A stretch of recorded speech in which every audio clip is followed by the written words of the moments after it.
नमस्कार. TV next मराठीसाठी मी मनोज साळुंखे. काश्मीरमधील दहशतवादी हल्ल्यानंतर संपूर्ण देश हळहळला. देशात या क्रूर घटनेबाबत तीव्र संतप्त प्रतिक्रिया उमटल्या. पाकिस्तानला एकदा ठोका, त्यांना धडा शिकवा. त्याचं तात्पर्य काय, तर संपूर्ण देशातून युद्धाची मागणी होऊ लागली आहे आणि राष्ट्रभावनेचा विचार केल्यास या प्रतिक्रिया नैसर्गिक आहेत, साहजिकच आहेत. परंतु युद्ध म्हटलं की त्याला आंतरराष्ट्रीय संबंधाची किनार आली. चीन, अमेरिका यासारख्या आर्थिक महासत्तांची बाजू समजून घेणं गरजेचं असते.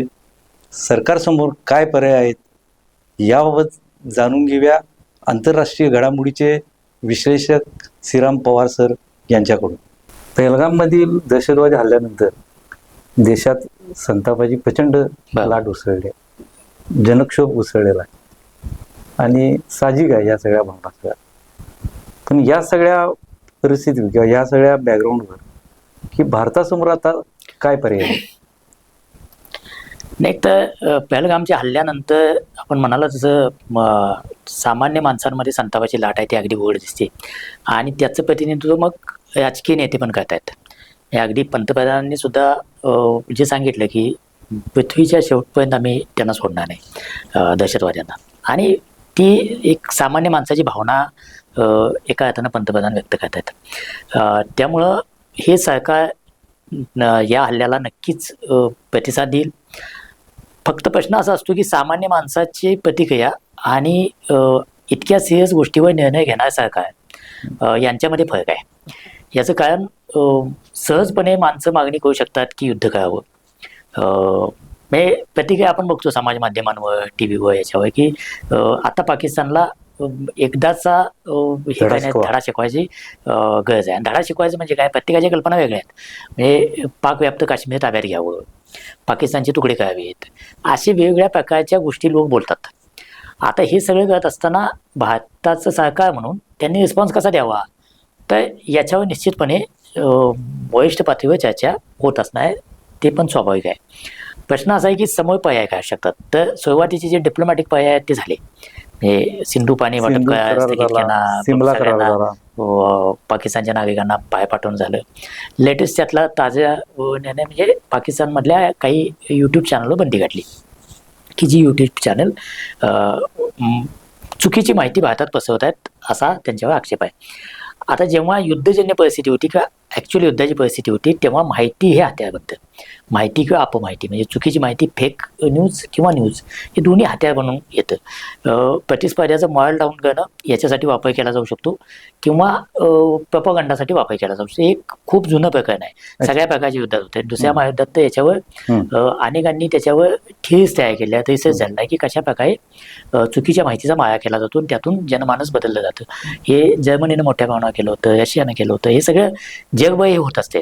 आताच्या युक्रेनच्या युद्धात पण या प्रकारच्या गोष्टी फेक नॅरेटिव्ह पसरवण्यासाठी तर त्याच्यावरचं एक इमिजिएट स्टेप म्हणून भारत सरकारनं पाकिस्तानमधून प्रसारित होणाऱ्या यूट्यूब चॅनलवर बंदी घातली. ही एक आवश्यक अशी स्टेप केली आहे. आता प्रश्न जो आहे तो प्रत्यक्ष ज्याला कायनेटिक ॲक्शन असं म्हटलं जातं स्ट्रॅटेजिक जगामध्ये.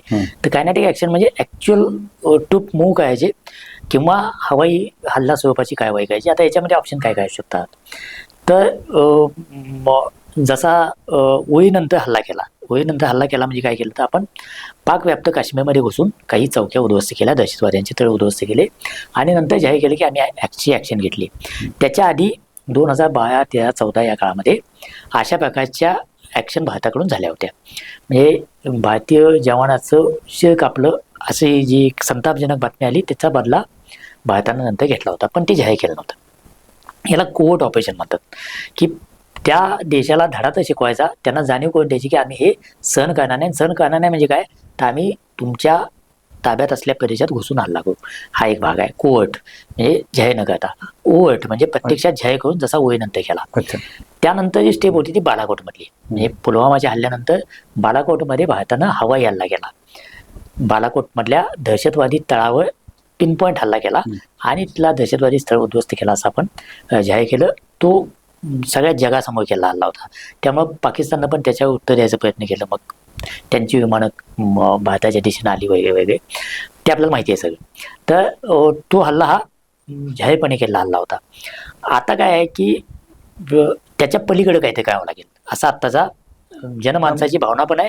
आणि या बालाकोटच्या हल्ल्यानंतर म्हणजे असं आपण तेव्हा म्हणत होतो की बालाकोटच्या हल्ल्यामध्ये आपण एक लक्ष्मण रेषा नव्या आखली की आम्ही प्रसंगी पाकिस्तानची सीमा ओलांडून आमची विमानं जातील आणि दहशतवाद्यांच्या तळावर हल्ला करतील. सिव्हिलियनवर हल्ला केला नाही, दहशतवाद्यांच्या तळांवर हल्ला केला. हा त्यातला एक स्टॅन होता.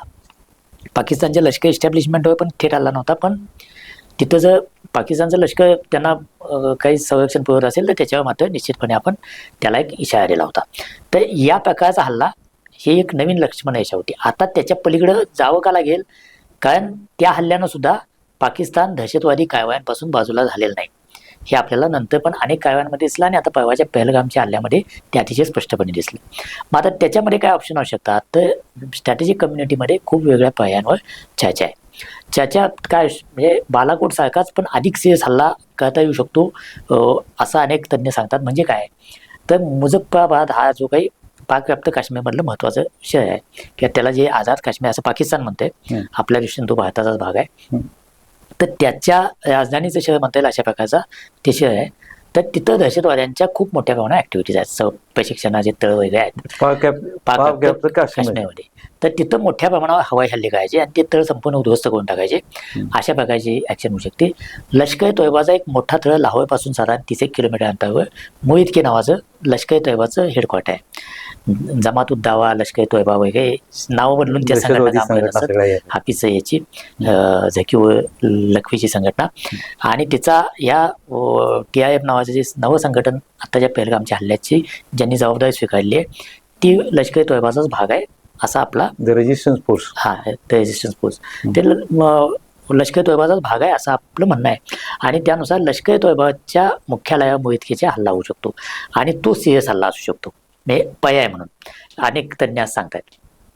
तर हे झाले हल्ल्याची तीव्रता आणखी वाढवणं आणि इशारा देणं.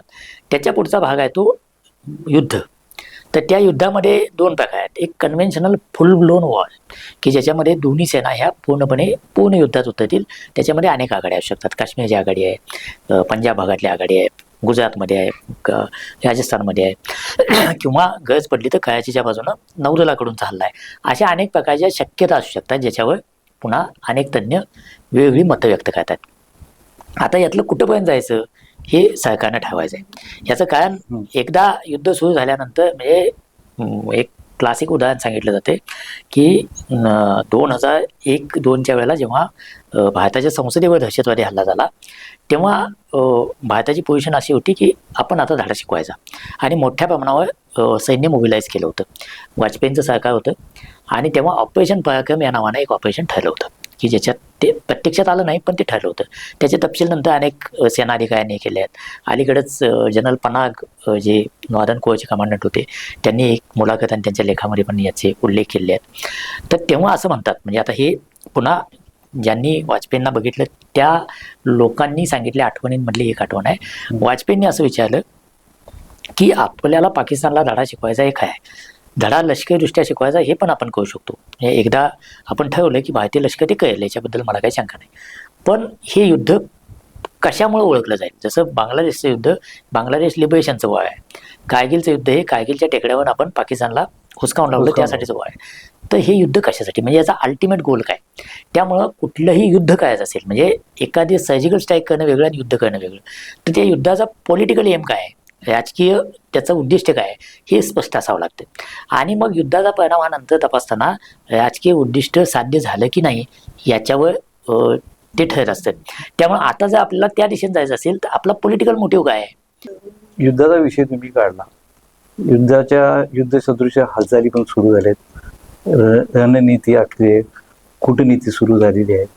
तर युद्ध म्हणून तुम्हाला युद्ध म्हणजे युद्धशास्त्राच्या नुसार युद्ध हा शेवटचा पर्याय कारण त्याचे होणारे परिणाम असतील किंवा मग ते जीवितहानी असेल, वित्तहानी असेल, देशाची अर्थव्यवस्था असेल, हे बरेचसे त्यामध्ये मुद्दे येतात.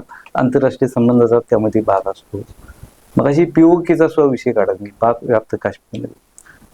पाक व्याप्त काश्मीरमध्ये जर आपण हल्ला केला किंवा तिथं काही सर्जिकल स्ट्राईक केला, आणखी काही केलं, तर हा चीन हा एक आपला शेजारी देश आहे. बरोबर. म्हणजे आता दोन मुद्द्यांचा इथं आपण Clash होते. उल्लेख केला पाहिजे की चीन आणि अमेरिका. पहिला आपण चीनच्या बाबतीत बोलू. चीन हा आपला शेजारी आहे, पण तो विश्वासार्ह शेजारी नाही आहे, हे सिद्ध झाले, अनेकदा सिद्ध झालेलं आहे. त्यामध्ये चीनचं पाकव्याप्त त्यांचा एक वेगळा इंटरेस्ट आहे. एक म्हणजे चायना पाकिस्तान जो इकॉनॉमिक कॉरिडॉर आहे तो त्यांचा तिथं आता ते काम चालू आहे, आणि तो अरबी समुद्राला तो थेट त्यांचा ॲक्सेस तो आहे. दुसरा विषय आहे मायनिंगचा विषय, सोन्याच्या तिथं खाणी. तर या दृष्टीनं चीनचा हा एक मुद्दा त्यामध्ये महत्त्वाचा आहे येऊ की शकतो. छुपा पाठिंबा पाकिस्तानला देण्याच्या दृष्टीनं. दुसरं, अमेरिकेत आणि त्या चीनमध्ये जे काय टॅरिफ वॉर जे सुरू झाले, 245% चायनावर त्यांनी 245. आयात शुल्क त्यांनी आकारलेलं आहे. असं असताना त्यांना भारत एक चीनच्या दृष्टीनं मोठी बाजारपेठ आहे. हे जवळजवळ 100 अब्ज डॉलर्सच्या वर डॉलर भारत एक मोठी बाजारपेठ आहे. मग हे चीनचं हे दुसरं दुकान आहे. त्यामुळे अशा परिस्थितीमध्ये चीनची भूमिका यामध्ये काय राहील? नाही, याच्यामध्ये भारत आणि पाकिस्तान यांच्यामध्ये जर युद्धच झालं, ते होईल की नाही कधी काय हे सारखं ठरेल.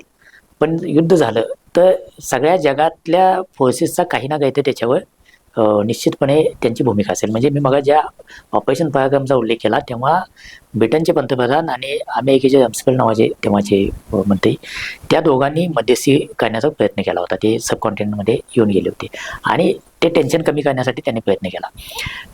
याचं कारण सगळ्या जगाला तेव्हाही असं वाटत होतं की अण्वस्त्रधारी देश आहेत, ते जर एकमेकाच्या विरोधात फुलफ्लेज वॉरमध्ये आले तर ते कधी पण हाताबाहेर जाऊ शकते. म्हणजे भारतात तुलनेत ते हातात ठेवणं सोपं आहे, कारण भारतातले नेतृत्व पण प्रगल्भ आहे. एकूण इन्स्टिट्यूशनल ज्याला काय म्हणता येईल की बांधणी आहे ती अतिशय चांगली आहे. तसं पाकिस्तानात ते सगळंच लष्कराच्या एकमुखी हातात आहे. त्यामुळे ते कधी त्यांच्या हातून सुटेल किंवा काय माहीत नाही. त्यामुळं जगाला ती काळजी वाटणं स्वाभाविक आहे. आता चीन आणि अमेरिका या दोन मोठ्या शक्ती आहेत जगातल्या की ज्यांचा जगातल्या कुठल्याही कॉन्फ्लिक्टमध्ये काही ना काहीतरी इंटरेस्ट असणार आहे. अगदी बरोबर. आता जर आपण बघितलं तर हा हल्ला झाल्यानंतर चीननं पण हल्ल्याविषयी निषेध करणारी प्रतिक्रिया दिली आहे, अमेरिकेनं पण दिली आहे आणि पाकिस्ताननं पण दिली आहे. तर ह्या झाल्या औपचारिक प्रतिक्रिया की सामान्य माणसांच्या वर हल्ला झाला, त्यांचा मृत्यू झाला, हे वाईट झालं. हे असं कोणी पण म्हणाल तसं ते म्हणाले, हे तोंड देखलं आहे. आता प्रत्यक्ष व्यवहारात हे लोक कसे वागतील, तर अमेरिकेचे अध्यक्ष डोनाल्ड ट्रम्प यांनी ज्या प्रकारे ते बोलले त्याच्यात ते भारत आणि पाकिस्तान हे दोघंही आपले मित्र आहेत, त्यांच्यात काही ते 1000 वर्ष कॉन्फ्लिक्ट चालू आहे आणि 1500 वर्ष अमुक आहेत. तो ट्रम्प ज्या शैलीत बोलतात तसं आहे. हे 1000 आणि 1500 वर्ष कुठनं आलं त्यांनाच माहिती. तर पाकिस्तान आमच्या जवळच आहे, भारत भारत पण जवळ 1.5 वर्ष आता हे कुठनं आलं ते ट्रम्पनाच माहित. पण मुद्दा काय आहे की त्यांची लाईन कळते की त्यांना यात पडायचं नाही. दुसरी गोष्ट, अमेरिकेच्या बाबतीत डोनाल्ड ट्रम्पनी त्यांच्या निवडणुकीदरम्यान पुन्हा पुन्हा सांगितलं की अमेरिकेला युद्धामध्ये रस नाही. आता अमेरिकेला कुठल्याही युद्धात अडकायचं नाही. म्हणजे जगाच्या वतीनं लोकशाही एक्सपोर्ट करण्यासाठी युद्ध केलं, दहशतवाद संपवण्यासाठी युद्ध केलं वगैरे, या गोष्टीतून अमेरिकेला बाजूला व्हायचं आहे. आणि त्याच्या आधी पण सुरू झालंच होतं. पण डोनाल्ड ट्रम्पना ते अगदी त्यांचा हार्ड डिसिजन आहे. ते युक्रेन युद्ध का थांबवायला लागले, तर त्यांना अमेरिकेची इन्व्हॉल्वमेंट नको आहे. अमेरिकेला पैसा द्यावा लागतो, हत्यार पुरवावे लागतात, तर ते त्यांना थांबवायचं आहे. मिडल ईस्टमध्ये पण त्यांना युद्ध नको आहे. तर त्यांचे जिथं को इंटरेस्ट आहेत, म्हणजे युरोपमध्ये त्यांना युद्ध नको असेल, तर त्यात त्यांना इन्व्हॉल्व व्हायचं नसेल, तर इकडं आशियात ते कशाला इन्व्हॉल्व होतील. त्यामुळं मला वाटते की, आणि युक्रेनच्या युद्धाचा धडा आहे की कोण तुमच्या मदतीला लष्कर घेऊन येत नाही, तुमची युद्ध तुम्हालाच लढावी लागतात. त्यामुळं ना भारताच्या बाजूला ना पाकिस्तानच्या बाजूला कोण थेटपणे उभे राहील, पण अप्रत्यक्षपणे चीन पाकिस्तानला मदत करू शकतो यामध्ये. याचं कारण काय आहे, तर चीन आणि पाकिस्तान हे आता अधिक जवळ आले आहेत. तुलनेत पाकिस्तान पाश्चात्य देशांपासून लांब गेला आहे. तुम्ही जर बघितलं तर अलीकडच्या काळामध्ये पाकिस्तानच्या परराष्ट्र मंत्र्यांनी स्काय न्यूजला एक मुलाखत दिली ब्रिटनच्या, आणि त्याच्यामध्ये ते असं म्हटले आहेत की आम्ही पाश्चात्य देशांसाठी इन्क्लुडिंग अमेरिका आणि ब्रिटन गेली अनेक दशकं एक काय कृष्णकृत्य करतो आहोत. म्हणजे त्याला डर्टी ॲक्शन असं ते म्हणाले, ते डर्टी वर्क. हां, तर ते आम्ही करत आलो आहोत. तर ते असं का म्हणाले, तर त्यांना काही कबुली द्यायची आहे का की आम्ही ते कळते, सगळ्या जगाला माहिती आहे. अमेरिकेच्या इशाऱ्यावर, ब्रिटनच्या इशाऱ्यावर किंवा पाश्चात्य देशांच्या इशाऱ्यावर पाकिस्ताननं अनेक वाईट गोष्टी केल्या हे सगळ्या जगाला माहिती आहे. ते आता नंतर प्रसिद्ध झालेल्या जे केबल्स आहेत, लीक झालेल्या केबल्स आहेत, त्याच्यातनं पण दिसले की अफगाणिस्तानमध्ये त्यांनी कशा प्रकारे ॲक्शन घेतल्या, सुएझ संघाच्या विरोधात ते काय करत होते, म्हणजे अमेरिकेच्या सांगण्यावरून हे सगळं पब्लिक डोमेनमध्ये अनेक ठिकाणी आलेलं आहे.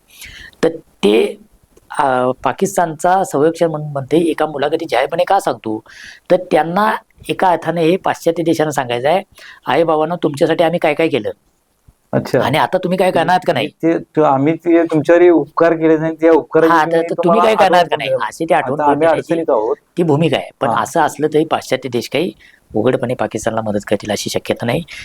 मागच्या यापूर्वी झालेले भारत पाकिस्तानचे संघर्ष आणि आत्ताच्या याच्यामध्ये परिस्थिती खूप बदलली आहे. हा मुद्दा भारताची महत्त्वाचा. पोझिशन खूप बदलली आहे, पाकिस्तानची खूप पोझिशन अनेक अर्थांतर्गत डाऊनग्रेड झाली आहे, आर्थिक परिस्थितीत खूप मोठा फरक पडला आहे. त्यामुळं आता त्या प्रकारे जग रिस्पॉन्ड करेल पूर्वीसारखं त्याच पद्धतीनं असं वाटत नाही. पण एकदा कॉन्फ्लिक्ट सुरू झाला की तो कमीत कमी व्हावा किंवा लगेच संपावा, होऊ नये यासाठी जग निश्चितपणे प्रयत्न करेल. त्यामध्ये चीन पण करेल, अमेरिका पण करेल. तर तो रोल तेवढाच असेल असं मला वाटते. माझ्या दृष्टीने महत्त्वाचं काय आहे, तर आता आपण काय पोझिशन घेणार, कारण आपण इतिहासामध्ये अनेक वेळा ॲग्रेसिव्ह पोझिशन घेतल्या. म्हणजे क्रोनॉलॉजी बघितलं तर 1986-87 पासून अनेक वेळा आपण लष्कर मोबिलाईज करण्याच्या भूमिका घेतल्या. पाकिस्ताननं पण अनेक वेळा तसं केलं, पण प्रत्यक्ष युद्धापर्यंत आपण पोचलो आहे. म्हणजे 26/11/2008च्या मुंबईतल्या हल्ल्यानंतर पण भारत पाकिस्तान युद्धाच्या आधीच अगदी जवळ आले, पण प्रत्यक्षात युद्ध झालं नाही. ऑपरेशन पराक्रमचा मी उल्लेख केला, तेव्हा पण दोन देश युद्धाच्या आधी अगदी जवळ आले, पण झालं नाही. त्याच्या आधी 86-87 वेळेला एक खूप मोठा एक्झरसाईज केला होता भारताने. तेव्हा सुंदरजी नावाचे भारताचे लष्कर प्रमुख होते. जवळपास 5 लाख सैन्य बॉर्डरवर हलवलं होतं. आणि तेव्हा असं म्हणतात की दुसऱ्या महायुद्धानंतर सर्वात मोठं सैन्याचं मोबिलायझेशन झालं होतं. तो काही युद्धासाठी नव्हतं. सुंदरजींना एक एक्झरसाईज करायचा होता की आपण किती फास्ट मूव्ह करू शकतो, आणि त्यांना मेकॅनायझेशन सैन्याचं मोठ्या प्रमाणावर करायचं होतं. आणि त्यानंतर ते झालं. हे भारताचं सैन्य मोठ्या प्रमाणावर मेकॅनाइज, ज्याला आपण मोबाईल वॉरफेअर म्हणतो, त्या दिशेनं त्यानंतर जायला सुरुवात झाली. खूप मोठ्या प्रमाणावर संरक्षणावर खर्च त्या काळात झाला. GDPच्या 4% जास्त खर्च होत होता. टाइम मॅगझिननं सुपर इंडिया नावाचं फ्रंट पेज केलं होतं की ज्याच्यावर भारत कसा संरक्षणावर प्रचंड प्रमाणात खर्च करतोय असं दाखवलं होतं. तर या प्रकारचं पोस्चरिंग यापूर्वी अनेक वेळा झालेलं आहे. प्रत्यक्ष ॲक्शन घेणं आणि पोस्चरिंग याच्यामध्ये फरक आहे. आता प्रत्यक्ष ॲक्शन होईल असं सगळ्यांना वाटतंय. मी अलीकडच्या काळामध्ये जे 2-3 सिरियसली या सगळ्या गोष्टींकडे बघतात, मी मगाशी म्हणाल तसं HS पनाग हे lieutenant general, commodore Uday Bhaskar ज्यांचे स्ट्रॅटेजिक व्ह्यू खूप गांभीर्याने घेतले जातात, त्यांनी मागच्या 4 दिवसामध्ये अनेक गोष्टी लिहिलेल्या आहेत. आपले माजी लष्कर प्रमुख नरवणे ते त्यांनी सविस्तर लिहिलेलं आहे की कशा प्रकारचा रिस्पॉन्स असावा. त्या सगळ्यांची बॉटम लाईन एक आहे की आपल्याला साधायचं काय आहे, म्हणजे यातून आपण काय करू इच्छितोय. एक संतापाची प्रतिक्रिया द्यायची आहे का आपल्याला असं काही साधायचं आहे की ज्याचा झटका बसला पाहिजे की आता दहशतवादी कारवाई करताना 10 वेळा विचार केला पाहिजे. आणि असं जर करायचं असेल तर केवळ पब्लिक ओपिनियन आहे म्हणून नव्हे, तर थंड डोक्यानं आपली बलस्थानं काय आहेत, पाकिस्तानचे वीक पॉईंट काय आहेत, या सगळ्याचा सारासार विचार करून आपल्या तिन्ही दलांच्या एकत्रीकरणातून काहीतरी निर्णय घ्यावा, असं हे सगळे युद्धशास्त्रातले शहाणे लोक आहेत ते सुचवत आहेत. की बॉटम लाईन एक आहे की घाईघाईनं काही करण्यापेक्षा योग्य प्रतिसाद द्यावा आणि तो प्रतिसाद निश्चित द्यावा. हे सगळेजण म्हणत आहेत, प्रतिसाद देऊ नये असं कोणीच म्हणत नाही आहे, पण ते देताना कॅलिब्रेटेड असायला पाहिजे. म्हणजे कुठंपर्यंत जायचं हे ठरलं पाहिजे. पाकिस्तान त्याला प्रत्युत्तर देईलच, पण तू कुठंपर्यंत देऊ शकतो याचा अंदाज घेतला पाहिजे. आणि एस्केलेट झालं तर आपण काय करणार याची पण आपल्याकडं योजना असली पाहिजे असंही सांगतायत. आणि जेव्हा हे लोक सांगतायत तसेच प्रत्यक्ष जे निर्णय घेणारे लोक आहेत तेही प्रोफेशनल आहेत, तेही अनुभवी लोक आहेत, त्यांनाही कळतंय. म्हणजे तिन्ही दलाचे प्रमुख आहेत किंवा NSA आहेत, या सगळ्यांना माहिती आहे की याचे काय परिणाम होऊ शकतात. परराष्ट्र सचिव आहेत, पंतप्रधान आहेत, पंतप्रधान गृहमंत्री, हे तर पॉलिटिकल लिडरशिप आहे, संरक्षण समिती आहे, ते पॉलिटिकल लिडरशिप आहे. पण त्यांना सल्ला देणारे प्रोफेशनल्स आहेत की ज्यांना या सगळ्याचे प्लस मायनस कळतायत, आणि त्यातून तो निर्णय होईल असं मला वाटतंय. खूप दिवस लागतील असं मला वाटत नाही, तो लवकरच निर्णय होईल असं एकूण ज्या प्रकारे विधानं केली जात आहेत त्याच्यावरून असं वाटतंय. पण जा आणि POK ताब्यात घ्या इतकं सहजासहजी ते नसेल. POK ताब्यात घ्यायचं का आणखी काय करायचं हे सरकार ठरवेल. पण हे जे सगळे तज्ज्ञ सांगतात त्या चौकटीत मला असं वाटतंय की लवकरच काही ते व्हिजिबल ॲक्शन होईल. ती ॲक्शन झाल्यानंतर त्याची अर्थ लावता येतात, त्याच्या आधी अर्थ लावणं काही छानपणा नसतं. म्हणजे आपण असं म्हणतो की 65चं युद्ध भारताने जिंकलं. अनेक लष्करी तज्ञ असं म्हणतात जिंकलं म्हणजे काय, भारताला काय मिळालं. तर युद्ध जिंकलं किंवा हरलं किंवा युद्धात काय मिळवलं याचे एक नॉर्म ठरले आहेत की युद्ध जो सुरू करतो त्याचे उद्देश काय आहेत, ते उद्देश सफल झाले की नाही याच्यावर युद्धाच्या जय पराजयाचा निर्णय होतो.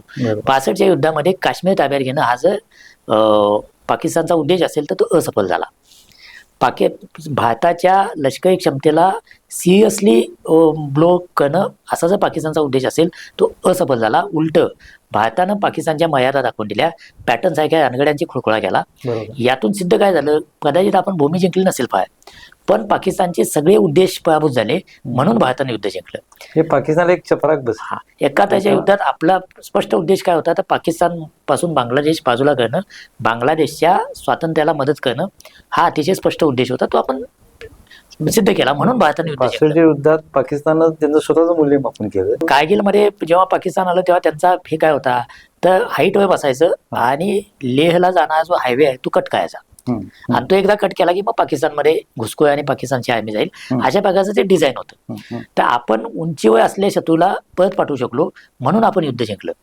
युद्ध जिंकलं म्हणजे आपले किती सैनिक त्यात शहीद झाले, त्यांचे सैनिक किती मारले गेले या आकडेवर युद्ध जिंकलं की हायला ठरत नाही. युद्ध कुणाचे उद्देश पराभूत केले याच्यावर ठरतं. मग आता जर युद्धाची सुरुवात आपण करणार असू तर आपले उद्देश काय आहेत हे महत्वाचं आहे आणि मग ते उद्देश फलद्रूप होतात की नाही याच्यावर युद्धाचं उद्याचं जग उद्या जेव्हा इतिहास लिहिला जाईल तो त्याच्यावर त्याचं मूल्यमापन करेल. जसं आपण म्हणतो की बालाकोटमध्ये आपण काय केलं तर नवी लक्ष्मण रेषा आखली, हे आपलं यश.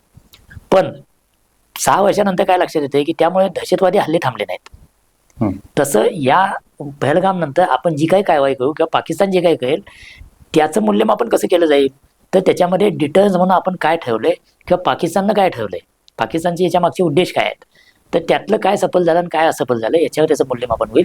त्यामुळे मला वाटतं की भारत अतिशय सिरियसपणे, कारण याच्या आधीच्या ज्या स्टेप आहेत ते सगळ्या झाले आहेत. सर्जिकल स्ट्राईक झाले आहेत, हवाई हल्ला झालेला आहे. मग या हल्ल्याला जबाबदार असलेले लोक आयडेंटिफाय करायचे, त्यांना इलिमिनेट करायचं. मग ते भले दहशतवादी संघटनांचे लोक असोत किंवा पाकिस्तानच्या लष्कर ISIशी संबंधित लोक असोत, त्यांना इलिमिनेट करायचं अशा प्रकारचं टार्गेट असू शकते का. तर या प्रकारच्या प्रत्येक टार्गेटचे म्हणून काही बलस्थान आहेत आणि त्याच्या परिणामांचे काही परिणाम आहेत आणि काही परिणामांच्या मर्यादा आहेत. तर या सगळ्याच्या चौकटीमध्ये भारताला ठरवायचं आहे अल्टिमेटली आपण कुठंपर्यंत जायचं. धक्का तर पाकिस्तानला द्यायचा आहे, द्यावा लागेल, पण तो देताना या सगळ्या फॅक्टरचा विचार करावा लागेल. म्हणजे तुम्हाला म्हणजे असं म्हणाय की पाकिस्तानला चोख तर प्रत्युत्तर द्यायलाच पाहिजे.